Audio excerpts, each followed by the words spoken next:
నమస్తే welcome to tea news ఇక details చూద్దాం. మహబూబ్ నగర్ స్థానిక సంస్థల ఎమ్మెల్సీగా నవీన్ కుమార్ రెడ్డి ప్రమాణ స్వీకారం చేశారు. ఎమ్మెల్సీగా తనకు అవకాశం కల్పించిన బీఆర్ఎస్ అధినేత కేసీఆర్ కి నవీన్ కుమార్ ధన్యవాదాలు చెప్పారు. సీఎం రేవంత్ రెడ్డి సొంత జిల్లాలో నన్ను గెలిపించి ఇది కేసీఆర్ అడ్డా అని పాలమూరు ప్రజలు మరోసారి నిరూపించారన్నారు. ఇచ్చిన హామీలను అమలు చేయని కాంగ్రెస్ పార్టీ తీరు చూసి తనను గెలిపించారన్నారు. కార్యక్రమంలో మాజీ మంత్రులు మహమూద్ అలీ, సబితా ఇంద్రారెడ్డి, నిరంజన్ రెడ్డి, లక్ష్మారెడ్డి, శ్రీనివాస్ గౌడ్, సత్యవతి రాథోడ్, మాజీ ఎంపీ రావుల్, ఎమ్మెల్యేలు కృష్ణమోహన్ రెడ్డి, విజయుడు, ఎమ్మెల్సీలు సురభి వాణిదేవి, చెల్లా వెంకట్రామిరెడ్డి, బీఆర్ఎస్ నేతలు పాల్గొన్నారు.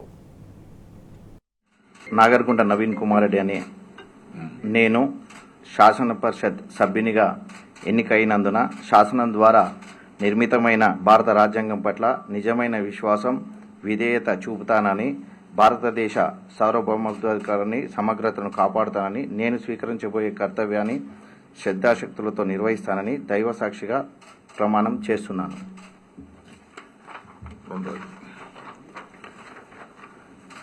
తెలంగాణ శాసన పరిషత్ సభ్యుడనైన నాగర్గుంట నవీన్ కుమార్ రెడ్డి అనే నేను సభా నియమాలకు కట్టుబడి ఉంటానని, వాటిని అనుసరిస్తానని, సభా మర్యాదలను పాటిస్తానని, సాంప్రదాయాలను గౌరవిస్తానని దైవ సాక్షిగా ప్రమాణం చేస్తున్నాను.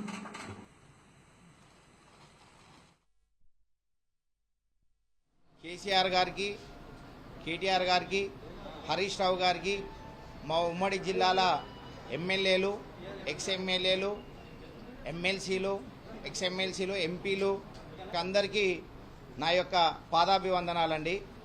నా విజయం తెలంగాణ అమరవీరులకు అంకితం. ఎందుకంటే తెలంగాణ ఆవిర్భావ దినోత్సవం రోజు నా విజయం ఖరారైంది. కేసీఆర్ గారికి మహబూబ్ నగర్ నుంచి అసెంబ్లీ ఎలక్షన్స్ తర్వాత మళ్ళా జరిగిన ఎలక్షన్లో అదే మహబూబ్ నగర్ డిస్టిక్ నుంచి ముఖ్యమంత్రి రేవంత్ రెడ్డి గారి నియోజకవర్గం ఉన్న మహబూబ్ నగర్ ఉమ్మడి జిల్లా నుంచి నన్ను ఎమ్మెల్సీగా గెలిపించి పాలమూరు ప్రజానికం మరొక్కసారి ఇది రేవంత్ రెడ్డి అడ్డా కాదు కేసీఆర్ గారు అడ్డా అని చెప్పి నిరూపించినందుకు, అలాగే నాకు ఈ అవకాశాన్ని ఇచ్చిన మా పార్టీ అధినాయకత్వాన్ని అందరికీ నా యొక్క నమస్కారాలు. దేశవ్యాప్తంగా చర్చకు దారితీసిన నీట్ పరీక్షల వివాదంపై ఇండియా కీలక నిర్ణయం తీసుకుంది. ఇటీవల గ్రేస్ మార్కులు పొందిన 1563 మంది విద్యార్థుల స్కోర్ కార్డులను రద్దు చేస్తున్నట్లు సుప్రీంకోర్టుకు ఎన్డీఏ తెలిపింది. అలాగే వారందరికీ జూన్ 23న మరోసారి ఎగ్జామ్స్ నిర్వహించి రిజల్ట్స్ కూడా జూన్ 30 లోపు వెల్లడిస్తామని ఎన్టీఏ చెప్పింది. నీట్ యూజీ 2024 కౌన్సిలింగ్ యథావిధిగా కొనసాగుతుందని స్పష్టం చేసింది. దీనిపై విచారించిన సుప్రీం నీట్ కౌన్సిలింగ్ పై స్టే ఇచ్చేందుకు నిరాకరించింది. ఎన్డీఏతో పాటు కేంద్ర ప్రభుత్వానికి కూడా సుప్రీం నోటీసులు పంపింది. ఈ విషయంపై 2 వారాల్లోగా వివరణ ఇవ్వాలని సుప్రీంకోర్టు ఆదేశించింది. We filed PIL regarding this NEET examination. There were various issues which we have raised on behalf of lakhs of students. The main issue was this paper leak and the other malpractices which has been followed by the NTA. And now today they have admitted their mistake, stating that yes, those grace marks, regarding those grace marks, we are going to conduct the re-examination, which means there was something which was amiss, and now they have taken note of it, and that's why the court has also directed that re-examination will be done on 23rd of June. NTA ने ये चीज़ पूरी तरह से agree की कि जो grace number 1563 students को दिए थे वो पूरी तरह से उन्होंने एग्री किया कि बच्चों के अंदर डिससेटिस्फैक्शन लेके आया और कहीं ना कहीं ये गलत था. तो काफ़ी लंबे समय से हम लोग ये लड़ाई लड़ रहे थे कि पहली बार ग्रेस नंबर क्यों ले आए, पहले क्यों नहीं आए. तो उन्होंने खुद एग्री कर लिया कि ग्रेस नंबर का कॉन्सेप्ट नहीं चलेगा. अब उनका ये प्रपोजल था कि इन 1563 स्टूडेंट्स को हम ऑप्शन देते हैं दूसरी बार एग्ज़ाम देने का, प्रॉबेबली 23 जून को. अब या तो ये री एग्ज़ाम दें ये बच्चे, या इनका चॉइस है री एग्ज़ाम ना दें और जिनके ओरिजिनल नंबर थे वो इनके रह जाएंगे, ग्रेस वाले नहीं रहेंगे. बट अभी भी 2 मुद्दे इसके अंदर ओपन रह गए. पहला, वो बच्चे जो माननीय हाईकोर्ट नहीं पहुंच पाए थे कि उनका समय का नुकसान हुआ है, उनको तो यहाँ पे कोई ऑप्शन नहीं मिला. सिर्फ उन्हीं बच्चों को री नीट का एग्ज़ाम मिल गया दूसरी बार जो माननीय हाईकोर्ट पहुँचे थे, जिनका समय का नुकसान है, जिनको ग्रेस नंबर. तो बाकी लोग के लिए कोई विंडो नहीं खुली है. तो यहाँ पे एक चीज़ है जो फेयर नहीं लग रही है. दूसरी चीज़ ये लगती है कि जब एनटीए खुद एग्री कर रहा है आ जाके कि हमने 1563 स्टूडेंट्स को जो ग्रेस दिया वो पूरी तरह से सही नहीं था, गलत था, तो और कितनी डिस्पेरेंसीज हो सकती है उसके अंदर, इसके ऊपर भी देखना चाहिए। क्योंकि उन्होंने ये चीज़ बिना किसी की परमिशन के अपने आप ग्रेस नंबर का कॉन्सेप्ट लाया और ला दिया। क्या पास में भी ऐसी चीज़ उन्होंने कभी की है जो कभी कोर्ट तक नहीं पहुँची है?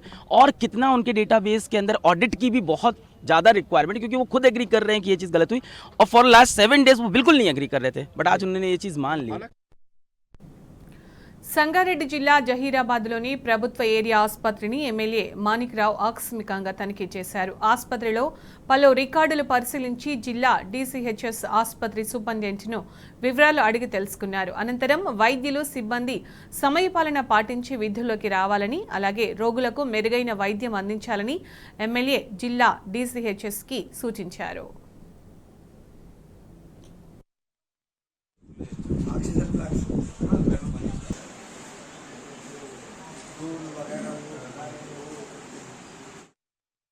ఈరోజు గవర్నమెంట్ ఏరియా హాస్పిటల్లో సమస్యలు ఎక్కువ ఉన్నాయని చెప్పడంతో సర్ప్రైజ్ చెకింగ్ రావడం జరిగింది. మరి ఇక్కడ ఉన్నటువంటి ఎంతమంది అయితే డాక్టర్స్ ఇంచుమించు 38-40 మంది ఉన్నారు. మరి మ్యాక్సిమం ఇక్కడ నుంచి డెప్యుటేషన్స్ ఎక్కువ పోయారు. కాబట్టి నేను గవర్నమెంట్ అడిగేది ఆ డెప్యుటేషన్స్ అన్నీ క్యాన్సిల్ చేస్తే మా హాస్పిటల్ ఇంకా కూడా బాగా అభివృద్ధి చెందుతుంది. మంచి మరి ఏదైతే సర్వీస్ చేస్తారో చాలా బాగుంటుందని మరి ప్రభుత్వాన్ని నేను ఆ డెప్యుటేషన్స్ క్యాన్సిల్ చేయమని నేను అడుగుతాను. అదేవిధంగా కొన్ని సెక్షన్స్ కూడా నేను అక్కడక్కడ పోయి ఇన్స్పెక్షన్ చేయాలి. మ్యాక్సిమం డాక్టర్స్ కొంత మరి అబ్సెంటో లేకపోతే లీవ్లో లేకుంటే అక్కడ ఉంటుంది. కాబట్టి వాళ్ళని కూడా మీరు ఇన్స్ట్రక్షన్స్ ఇచ్చి కరెక్ట్ టైం మెయింటైన్ చేసి ప్రజలకు అందరికీ కూడా మరి అందుబాటులో ఉండేలాగా వారి యొక్క సమస్యలను తెలుసుకొని ఈ యొక్క మరి ఏదైతే హాస్పిటల్ ఇంతకుముందు గతంలో మనం చూసినాం, ఇది డెలివరీ కేసెస్లో మరి చాలా 65-66% డెలివరీ కేసెస్ కూడా సక్సెస్ఫుల్ అయ్యాయి. మరి గతంలో ఈ హాస్పిటల్కి మరి గతంలో ఉన్న ప్రభుత్వానికి ఇంచుమించు నేషనల్ లెవెల్ అవార్డ్స్ కూడా రావడం జరిగింది. అందుబాటులో ఉండాలని అందరినీ 24 గంటలు కరెంటు కానీ నీళ్లు కానీ అందరూ కూడా అన్ని విధాలుగా శుభ్రత కానీ ఉండాలని మరి మేము మీ యొక్క మీడియా ద్వారా నేను కోరుకుంటాను. అందుకు మరి కలెక్టర్ కూడా చెప్పడం జరిగింది, మేడం ఇట్లా జరుగుతున్నాయి అని చూడమంటే ఇమ్మీడియట్గా వారు డీసీహెచ్ఎస్ సంగారెడ్డి సాబ్ కూడా. భద్రాద్రి కొత్తగూడెం జిల్లా అశ్వాపురం మండలంలో అమ్మవారిపల్లి సీతారామ ప్రాజెక్టు పనులను డిప్యూటీ సీఎం భట్టి విక్రమార్క, మంత్రుల ఉత్తమ్ కుమార్ రెడ్డి, తుమ్మల నాగేశ్వరరావు, పొంగులేటి శ్రీనివాసరెడ్డి పరిశీలించారు. వ్యూ పాయింట్ వద్ద సాగునీటి అధికారులు ఏర్పాటు చేసిన సీతారామ ప్రాజెక్టు ఫోటో ప్రెజెంటేషన్ను డిప్యూటీ సీఎం, మంత్రులు తిలకించారు. అనంతరం ఇప్పటి వరకు పూర్తయిన ప్రాజెక్టు పనుల వివరాలను మంత్రులకు అధికారులు వివరించారు.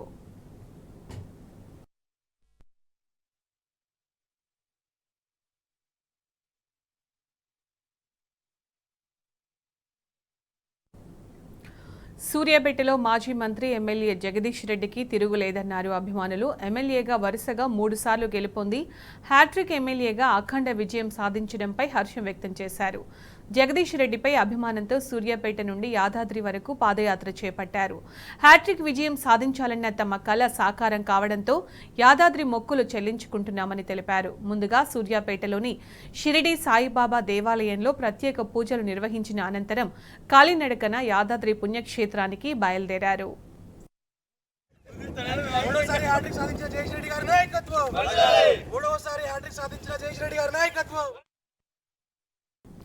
కాంగ్రెస్ ఎమ్మెల్సీ జీవన్ రెడ్డికి స్కూల్ విద్యార్థులు చుక్కలు చూపించారు. జగిత్యాల జిల్లా కేంద్రంలో ప్రభుత్వ పాఠశాల సందర్శనకు వచ్చిన జీవన్ రెడ్డిని విద్యార్థులు నిలదీశారు. పాఠశాలలో కనీస సౌకర్యాలు కల్పించడం లేదని, కనీసం వాష్రూమ్ లేదని, పాఠశాలలకు గేటు లేదని మొరపెట్టుకున్నారు. తక్షణమే తమకు సౌకర్యాలు కల్పించాలని విద్యార్థులు డిమాండ్ చేశారు. విద్యార్థులకు సమాధానం చెప్పలేక కాంగ్రెస్ ఎమ్మెల్సీ జీవన్ రెడ్డి అక్కడి నుంచి వెళ్లిపోయారు.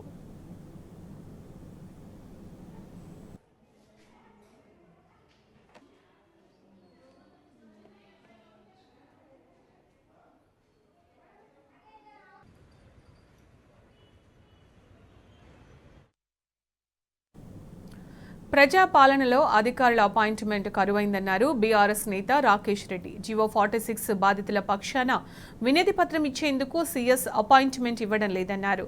3 రోజులుగా సీఎస్ను కలవడానికి పడిగాపులు కాస్తున్నామని ట్విట్టర్ వేదికగా రాకేష్ రెడ్డి సీఎం రేవంత్ రెడ్డికి ట్యాగ్ చేశారు.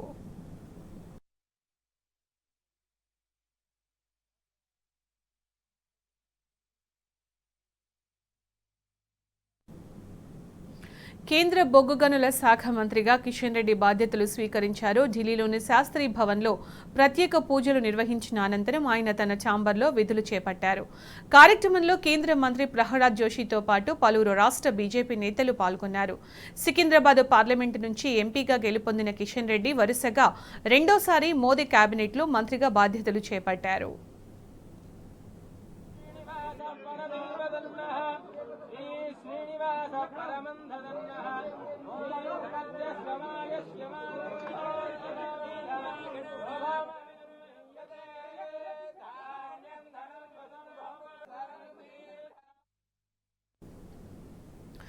కేంద్ర రక్షణ శాఖ మంత్రిగా రాజ్నాథ్ సింగ్ ఇవాళ బాధ్యతలు స్వీకరించారు. కేంద్ర రక్షణ కార్యాలయంలో ఆయన పదవీ బాధ్యతలు చేపట్టారు. రక్షణ మంత్రిగా మరోసారి అవకాశం కల్పించిన ప్రధాని మోదీకి ధన్యవాదాలు చెప్పారు. దేశ రక్షణ కోసం అహర్నిశలు కృషి చేస్తారని రాజ్నాథ్ సింగ్ తెలిపారు.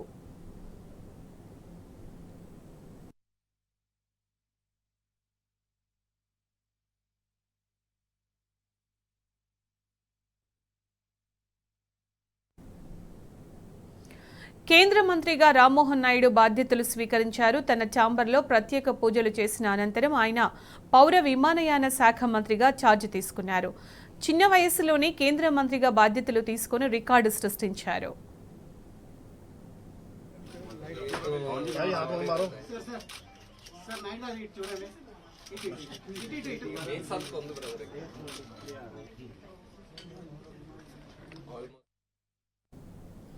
కేంద్ర హోంశాఖ సహాయ మంత్రిగా బండి సంజయ్ బాధ్యతలు స్వీకరించారు. ఢిల్లీలోని కేంద్ర హోంశాఖ కార్యాలయంలో ఆయన పదవీ బాధ్యతలు చేపట్టారు. విద్యారణ్య భారతి పదవీ బాధ్యతల కార్యక్రమానికి హాజరై బండి సంజయ్కు ఆశీస్సులు అందించారు. రాష్ట్రానికి చెందిన పలువురు బీజేపీ నేతలు కూడా కార్యక్రమానికి హాజరయ్యారు.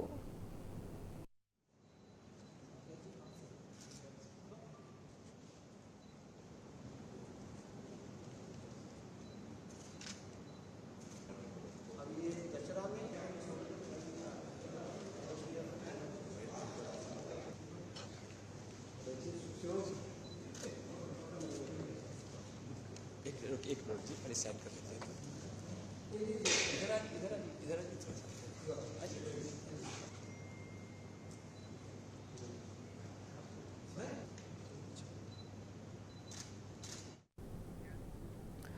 జగిత్యాల జిల్లా మెట్పల్లిలో ఎల్లమ్మ తల్లి పండుగను గౌడ కులస్తులు వైభవంగా నిర్వహించారు.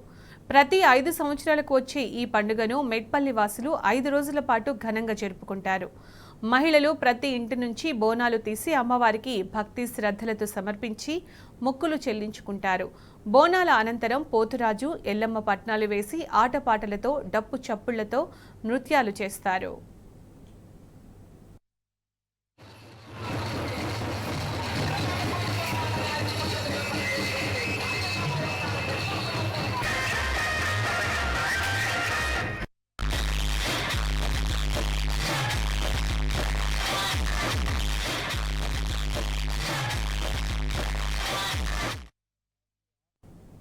సింగరేణిలో రాజకీయ జోక్యం అరికట్టాలన్నారు ఏఐటీయూసీ రాష్ట్ర అధ్యక్షుడు వాసిరెడ్డి సీతారామయ్య.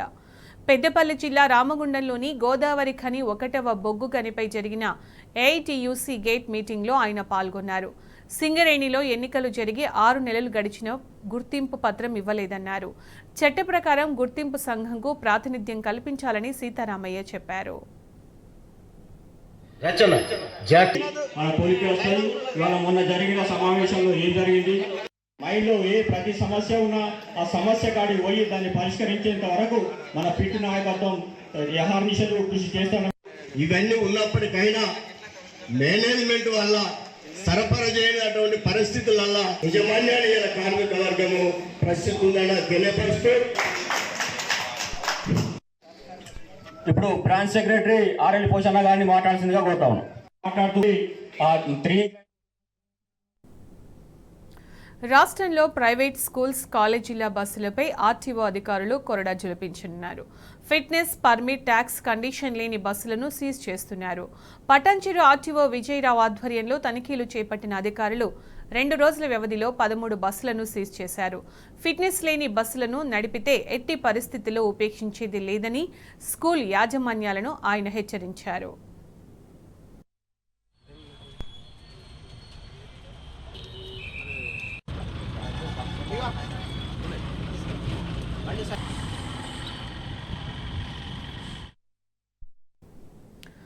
సంగారెడ్డి జిల్లా అమీన్పూర్లోని పెద్ద చెరువులోకి దూకి ఓ వివాహిత తన 2 పిల్లలతో కలిసి ఆత్మహత్యా యత్నానికి పాల్పడింది. వరంగల్కు చెందిన విద్యాధర్ రెడ్డి, శ్వేత ఇద్దరు సాఫ్ట్వేర్ ఉద్యోగులు. పిల్లల విషయంలో ఇద్దరి మధ్య గొడవ కావడంతో తన భర్త ఇంట్లో లేని సమయంలో పిల్లలను తీసుకుని చెరువులోకి దూకింది. చప్పుడు రావడంతో గమనించిన పెట్రోలింగ్ పోలీసులు శ్వేత 3 ఏళ్ల చిన్నారిని రక్షించగా 3 ఏళ్ల బాబు అప్పటికే నీటిలో మునిగిపోయాడు. కేసు నమోదు చేసిన పోలీసులు బాలుడి కోసం గాలిస్తున్నారు.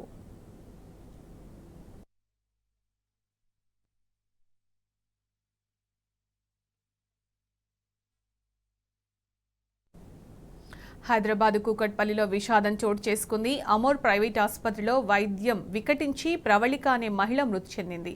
తుంటి భాగంలో గాయం కావడంతో ప్రవళికను ఆసుపత్రిలో చేర్పించారు.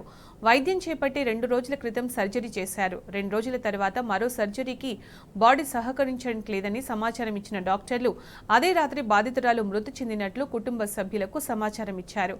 వైద్యుల నిర్లక్ష్యం కారణంగానే ప్రవళిక మృతి చెందిందని హాస్పిటల్ ముందు కుటుంబ సభ్యులు బైఠాయించి న్యాయం చేయాలని నిరసనకు దిగారు.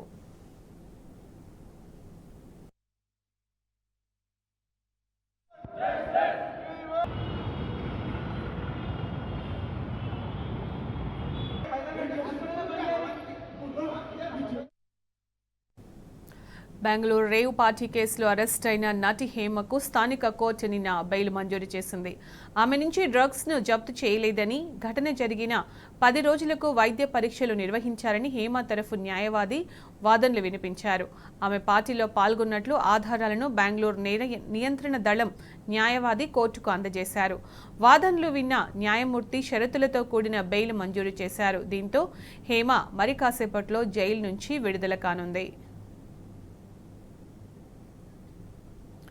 కలియుగ ప్రత్యక్ష దైవం తిరుమల శ్రీ వెంకటేశ్వర స్వామి వారిని ఏపీ సీఎం నారా చంద్రబాబు నాయుడు దర్శించుకున్నారు. వీఐపీ విరామ సమయంలో కుటుంబ సభ్యులతో కలిసి స్వామివారి సేవలో పాల్గొని మొక్కులు చెల్లించుకున్నారు. అంతకుముందు ఆలయ మహాద్వారం చేరుకున్న సీఎం చంద్రబాబుకు అర్చకులు స్వాగతం పలికారు. దర్శనం అనంతరం సీఎం చంద్రబాబుకు వేద పండితులు వేదాశీర్వచనం చేశారు. ఆలయానికి అభిముఖంగా ఉన్న అఖిలాండం వద్ద శ్రీవారికి కొబ్బరికాయలు కొట్టి మొక్కులు చెల్లించుకున్నారు చంద్రబాబు నాయుడు. ఈ రోజు సాయంత్రం చంద్రబాబు సీఎంగా బాధ్యతలు తీసుకోనున్నారు.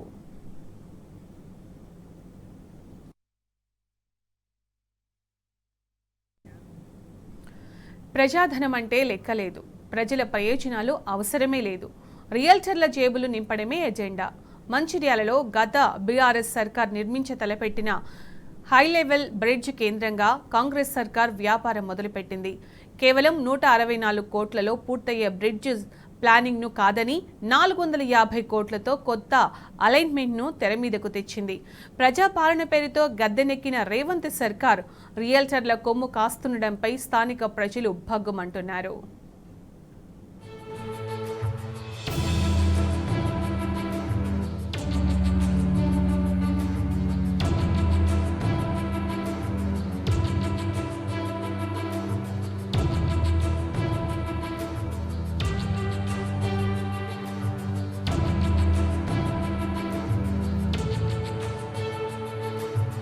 తెలంగాణ రాష్ట్రంలో రేవంత్ సర్కార్ కాంట్రాక్టర్లు రియల్టర్ల మేలు కోసం ప్రజాధనాన్ని ఆగం చేస్తున్నది. ప్రజల కోసం గత సర్కారు చేపట్టిన అభివృద్ధి పనుల్లో మతిలేని మార్పులు చేస్తున్నది. కేవలం నిర్మాణ వ్యయాలు పెంచి డబ్బులు దండుకోవడం మినహా ప్రజలకు ఉపయోగం లేని మార్పులు చేస్తున్నది. మంచిర్యాల జిల్లాలో గత బీఆర్ఎస్ సర్కారు చేపట్టిన హైలెవెల్ బ్రిడ్జి నిర్మాణమే ఇందుకు నిదర్శనం. మంచిర్యాల నుంచి అంతర్గాం వరకు గోదావరి నదిపై గత బీఆర్ఎస్ సర్కార్ హైలెవెల్ బ్రిడ్జి నిర్మాణం కోసం శంకుస్థాపన చేసింది.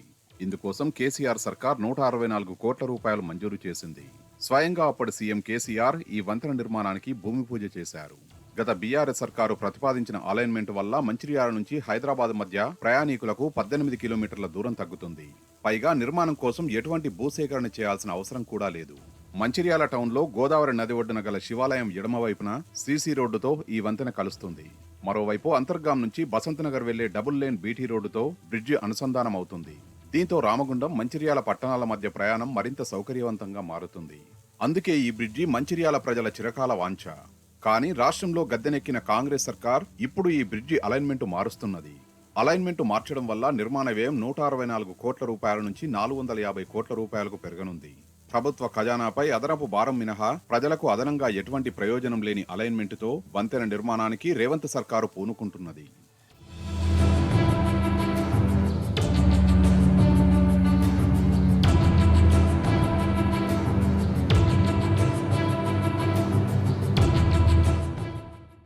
ప్రజలకు అన్ని విధాలా ప్రయోజనకరంగా ఉండే అలైన్మెంట్ రేవంత్ సర్కార్ ఎందుకు మార్చుతున్నది?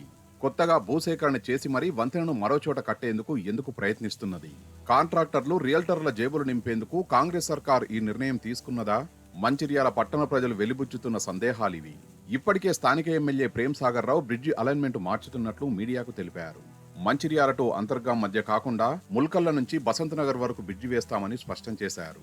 అంతర్గాం వరకు వేస్తే బ్రిడ్జి ఎత్తు పెంచాల్సి వస్తుందని, కాలేజీ రోడ్డులోని నివాసాలకు ఇబ్బంది అవుతుందని వెల్లడించారు. కానీ అదంతా అవాస్తవమే అంటున్నారు స్థానికులు. గత బీఆర్ఎస్ సర్కారు నిర్మించ తలపెట్టిన బ్రిడ్జి అలైన్మెంట్ వల్ల నివాసాలకు ఎటువంటి ఇబ్బంది లేదని చెబుతున్నారు.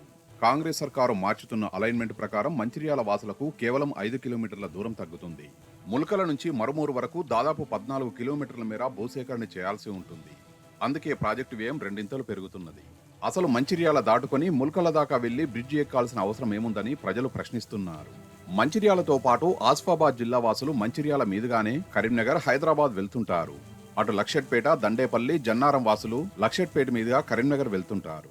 ఆ ప్రాంతం నుంచి మంచిర్యాల దాకా ఎవరూ రారు. అందుకని జిల్లా శివారులోనే బ్రిడ్జి నిర్మిస్తే ఎక్కువ ప్రయోజనం ఉంటుందని స్థానికులు అభిప్రాయపడుతున్నారు. ఇక్కడ ఉన్నటువంటి స్థానిక ఎమ్మెల్యే గారు ప్రేమ్ సాగర్ రావు గారు మరి మంచిర్యాల అంతర్గా ఉన్నటువంటి బ్రిడ్జ్ను మరి ముల్కల్లా అంతర్గామ బ్రిడ్జిగా ఏర్పాటు చేసుకోవడం మరి ఎవరి ప్రయోజనాల కోసం ఏర్పాటు చేయడం మాకు తెలియదు. కానీ మాకైతే మంచిర్యాల అంతర్గామ బ్రిడ్జి కావాలి. ముల్కల్లా అంతర్గామ బ్రిడ్జ్ మాకు వద్దు. ఈ ప్రాంత మరింత అభివృద్ధి కావాలంటే, మంచిర్యాల పట్టణం మరింత అభివృద్ధి కావాలంటే మరి ఈ ప్రాంతంలో నుండి విద్యార్థులు కానీ, ఈ ప్రాంతంలో ఉన్నటువంటి ఈ మంచిర్యాల జిల్లా నుంచి కానీ, అదేవిధంగా బెల్లంపల్లి కాన్స్టిట్యున్సీ కానీ, అదేవిధంగా కాగజ్నగర్, ఆసిఫాబాద్, మరి అదేవిధంగా మరి మహారాష్ట్ర నుంచి దాదాపు ఇక్కడ నుంచి వేలాది బండ్లు ఇక్కడ నుంచి పోతున్నాయి. కాబట్టి ఈ ప్రాంతం మరింత అభివృద్ధి చెందే అవకాశం ఉంటే బ్రిడ్జి టెండర్ ప్రక్రియ పూర్తి చేసుకొని మన పిల్లర్ టెస్టింగ్ అయిపోయి పని చేస్తూ ఇప్పుడు ఏదైతే కాంట్రాక్టర్కు రెడీ అయి పని చేస్తున్న సందర్భంలో ప్రభుత్వం మారడం, ఇక్కడ శాసనసభ్యులుగా ప్రేమ్ సాగర్ రావు గారు రాయడం ఒక ప్రతీకార చర్యగా ఏదైతే దివాకర్ రావు గారు అంతర్గ్రామ్ బ్రిడ్జి ఏదైతే 2 సిటీలు కలుస్తున్న సందర్భం తీసుకొచ్చిండో, ఇదైతే బ్రిడ్జి చేస్తే దివాకర్ రావు గారికి పేరు వస్తుందని ఒక కాన్సెప్ట్తోని దీన్ని మార్చడం జరుగుతుంది తప్ప ప్రజలకు మేలు చేసేందుకు కాదు అనేది ప్రజల ఆశయాన్ని తుంగల దొక్కుతాడని. ఈ అంతర్గాం బ్రిడ్జి పయనం ఎటు నడుస్తుంది, ఎందుకు నడుస్తుంది? ఈరోజు కొంతమంది రియల్ ఎస్టేట్ వాళ్లకు కుమ్మక్కై పనిచేస్తున్న ఇప్పుడున్న ఎమ్మెల్యే గారని ప్రజలు అనుకుంటున్నారు. Mancherial to Antargaon bridge alignment మార్పు వెనుక పలు అనుమానాలు వ్యక్తమవుతున్నాయి. ములకల, వేంపల్లి శివారులో బడా రియల్ ఎస్టేట్ వ్యాపారుల పొలాలున్నాయి. ఇప్పటికే నేషనల్ హైవే 64 కూడా ఇక్కడి నుంచే వెళ్తున్నది. తాజాగా ఈ బ్రిడ్జి కూడా అటువైపే తరలిస్తే అక్కడ భూములకు డిమాండ్ బాగా పెరుగుతుంది. రియల్టర్ల జేబులు నింపేందుకు ప్రభుత్వం కొత్త ప్రతిపాదన తెర మీదకు తెచ్చిందని మాజీ ఎమ్మెల్యే దివాకర్ రావు ఆరోపిస్తున్నారు. ఏ విధంగా చూసినా గత బీఆర్ఎస్ సర్కారు ప్రతిపాదించిన అలైన్మెంట్ వల్లే ప్రయోజనాలు ఎక్కువని ఆయన చెబుతున్నారు. ప్రజల కోరిక మేరకు కాంగ్రెస్ సర్కార్ అలైన్మెంట్ మార్పు నిర్ణయాన్ని వెనక్కి తీసుకోవాలని ఆయన డిమాండ్ చేస్తున్నారు. ఇలా గోదావరిపై మంచిర్యాల అంతర్గాం బ్రిడ్జి కట్టిన సందర్భంలో దాదాపు నేను అనుకుంటా 18 కిలోమీటర్ ఎక్కువ తక్కువ ఈ డిస్టెన్స్ ఉంటుంది. ఇది 164 కోట్లు. ల్యాండ్ అక్వైర్ కర్మేట్ సైడ్ రికమెండ్ చేశారు. ఇక్కడ ఎక్కువ భూదాన్ భూమి పోతుంది, కొంచెం ప్రైవేట్ భూమి పోతుంది. ఇక్కడే ఇబ్బంది లేదు. అంతరం దాకా డబుల్ రోడ్డు బసంత్ నగర్ దాకా డబుల్ బీట్ రోడ్ ఉంది. మరే దాన్ని కాదని మరే ఆయన్ని అక్కడ ముల్కల కాడ కట్టే ఆ ప్రతిపాదన దాదాపు ఒక 10 కిలోమీటర్లు ల్యాండ్ అక్వైర్ 450 కోట్లు, తీర డిస్టెన్సు కేవలం 5 కిలోమీటర్లే. ఇది 18 పైబడేస్తే అది కేవలం 5 కిలోమీటర్ డిస్టెన్స్ కోసం ఇన్ని కోట్లు దేనికోసం పెడతారు? ఎవరి కోసం పోతారు? మంచిర్యాలకు గుండెకాయ లాంటి ఈ బ్రిడ్జిను వేరే కాడ కడతామంటే ఇలా మంచిర్యాల ప్రజలు విజ్ఞులు, తెలివంతులు ఇది ఎన్నో ఏళ్ళ నుంచి కోరుకున్న ఈ కార్యక్రమం దీనికి అడ్డు తగులుతున్నారు. దీనికి వ్యతిరేకంగా వేరే కాడ కడితే ఇలా మంచిర్యాల ప్రజలు వారికి ఏ సందర్భంలో ఏ నిర్ణయం తీసుకున్నో అది ప్రజలకే నేను ఇడిచిపెట్టడం జరుగుతుంది. మొత్తంగా కాంగ్రెస్ సర్కారు తీరుపై మంచిర్యాల పట్టణవాసులు విస్మయం వ్యక్తం చేస్తున్నారు. తక్కువ ఖర్చుతో ఎక్కువ ప్రయోజనకరంగా ఉండే అలైన్మెంట్ను ఎందుకు మార్చుతున్నారో అర్థం కావడం లేదని చెబుతున్నారు. గత బీఆర్ఎస్ సర్కారు ప్రతిపాదించిన అలైన్మెంట్ ప్రకారమే మంచిర్యాల నుంచి అంతర్గాం వరకు బ్రిడ్జి నిర్మించాలని ప్రజలు డిమాండ్ చేస్తున్నారు.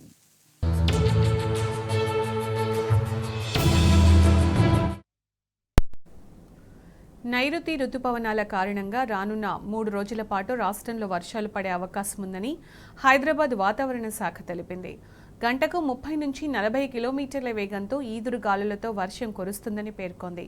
కుమ్రంభీం, ఆసిఫాబాద్, మంచిర్యాల, జగిత్యాల, రాజన్న సిరిసిల్ల, కరీంనగర్, పెద్దపల్లి, భూపాలపల్లి, వరంగల్, హనుమకొండ, సిద్దిపేట, సంగారెడ్డి, మెదక్, మహబూబ్ నగర్, నాగర్ కర్నూల్, వనపర్తి, నారాయణపేట్, జోగులాంబ, గద్వాల జిల్లాల్లో గురువారం వర్షాలు కురిసే అవకాశం ఉందని తెలిపింది. అదేవిధంగా కరీంనగర్, పెద్దపల్లి, జయశంకర్, భూపాలపల్లి, ములుగు, నల్లగొండ, సూర్యాపేట, మహబూబ్ నగర్, వరంగల్, హనుమకొండ, జనగామ, సిద్దిపేట, యాదాద్రి భువనగిరి, రంగారెడ్డి, హైదరాబాద్, మేడ్చల్, వికారాబాద్, సంగారెడ్డి, మెదక్ జిల్లాలో శుక్రవారం వర్షాలు కురిసే అవకాశం ఉన్నట్లు పేర్కొంది. దాంతో 3 రోజుల పాటు ఆయా జిల్లాలకు ఎల్లో అలర్ట్ ప్రకటించారు. ఇవి బులెటిన్ విశేషాలు. నమస్తే.